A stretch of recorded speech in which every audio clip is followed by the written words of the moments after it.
Meski potensi kebakaran hutan dan lahan di Sumatera Selatan lebih rendah dibandingkan tahun 2023 lalu, namun 20 posko siaga mulai didirikan di lokasi rawan sebagai upaya pencegahan kebakaran hutan dan lahan di musim kemarau.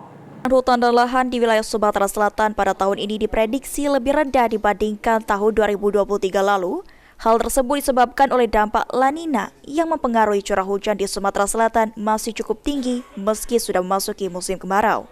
Kepala Balai Pengendalian Perubahan Iklim dan Kebakaran Hutan dan Lahan wilayah Sumatera Selatan, Ferdian Krisnanto memastikan tetap akan siaga.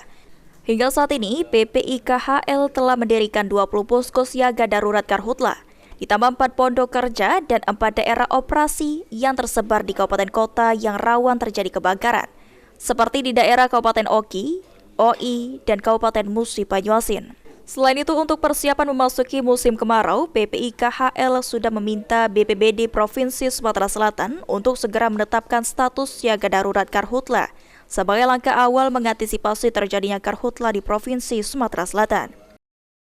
Kita berharap dua lokasi yang kemarin banyak kebakar itu sekarang sudah ada pengelolaannya dan kondisinya aman seharusnya.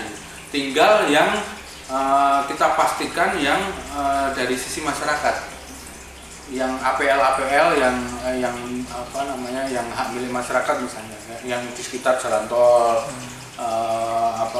di sekitar Palem Raya, seperti itulah yang perlu kita waspadai sekarang. Dan kita sudah taruh tuh beberapa posko di sana supaya kita berharap nanti kita lebih cepat kalau mau ada operasi lapangan di situ. Kami sudah sebar beberapa lokasi.